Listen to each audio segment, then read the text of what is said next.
Hello guys, I Shreya Katyal welcome you all to today's talk. Today we have our 6th Global Festival of Journalism and we are at Marva Studios. With us we have Mr. Ravi Kumar, Senior Crime Journalist. So let's gather some tips, some knowledge from Sir of the field of journalism. Hi Sir, welcome to Marva Studios. So first of all, I would like to know that आप journalism में कैसे आए, कहाँ से आपकी journey start हुई? Journalism में मैं स्टार्ट हुआ 1993 में when I have passed my graduation. और एक्चुअली मुझे लिखने का बहुत शौक था, न्यूज़पेपर में लिखता था और पैशन था मेरा आर्मी में जाने का। लेकिन आर्मी में बाई चांस नहीं हो पाया। दूसरा पैशन मैंने शुरू किया अपना लिखने का और उसी से मैं लिखते लिखते मेरे एक रिलेटिव थे, उनका न्यूज़पेपर था, उसको ज्वाइन किया और फिर धीरे धीरे कारवां बढ़ता गया। तो ये सफ़र चलता गया और बढ़ता गया और आज आप इतने सक्सेसफुल हैं, आई मस्ट से। तो अभी मैं आपसे एक चीज़ ये पूछना चाहती हूँ कि क्राइम यही जॉनर क्यों चुना? बेसिकली हर शख्स के अंदर अपनी अपनी एक इच्छा होती है कि वो किस फील्ड में काम करना चाहता है। सबसे बड़ी बात ये है, कुछ लोग आर्ट्स में करना चाहते हैं, कुछ साइंस, कुछ टेक्नोलॉजी, हर एक का अपना अपना फील्ड है। तो मेरा जिस तरीके से मैं पढ़ता था, देखता था, क्योंकि मेरे फादर के जो कलीग थे वो मोस्ट प्रॉब्ली पुलिस ऑफिसर्स थे, आर्मी में थे मेरे फ्रेंड्स, तो उनको देख देख के लगा कि नहीं।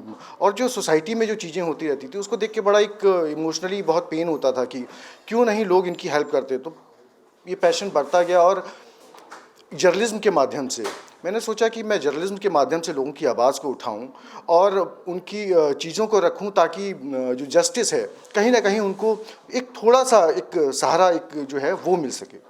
इंडीड, जर्नलिज्म में और जर्नलिस्ट में बहुत पावर होती है। They have the power to shape the minds of people, the society. अगर आप किसी काम को करना चाहते हैं तो पूरे पैशन के साथ करिए, डेडिकेशन के साथ करिए, पूरे सेल्फ मोटिवेशन के साथ करिए। सक्सीड होने से आपको कोई नहीं रोक सकता है, सबसे बड़ी बात ये है।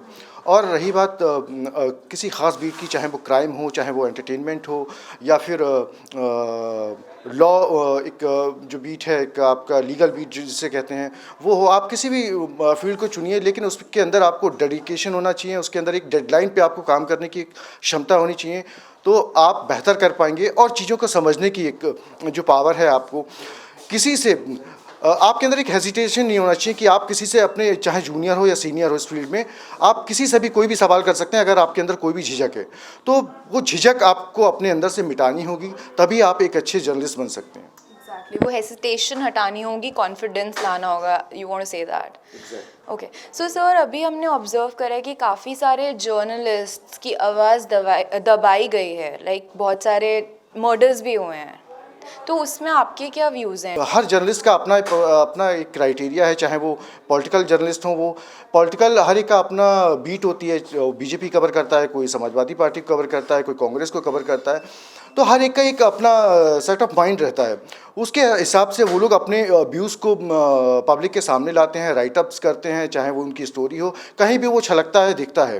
तो जर्नलिस्ट की आवाज़ को दबाना दुनिया में कहीं भी जायज़ नहीं माना गया है। और जिस तरीके से हिंदुस्तान में जो अभी पिछले कुछ सालों से जो जर्नलिस्ट की आवाज़ को जिस तरीके से दबाया जा रहा है, वो कहीं ना कहीं एक थोड़ा सा झटका लगता है जर्नलिज्म पे, क्योंकि ये एक ऐसा प्रोफेशन है जिसको बेबाकी के साथ, जिसको बिंदास पन के साथ आगे बढ़ाना चाहिए, चाहे वो सरकारें हों, चाहे विपक्ष हो, कोई भी हो। जर्नलिस्ट को कभी रोकना नहीं चाहिए, क्योंकि हर एक जो इंसान है उसको अपनी बात को रखना चाहिए और रखने देना चाहिए। सबसे बड़ी बात ये देखा आप लोगों ने कि जर्नलिस्ट की आवाज़ को दबाना एक क्राइम है। तो I hope that Gauri Lankesh जैसे केसेस और जिन लोगों के भी मर्डर्स हुए हैं, आई जस्ट प्रे कि उनके सोल को पीस मिले और ऐसे केसेस और ना हों, because journalism and journalist have a great responsibility to shape the minds of people and to show the truth to the society.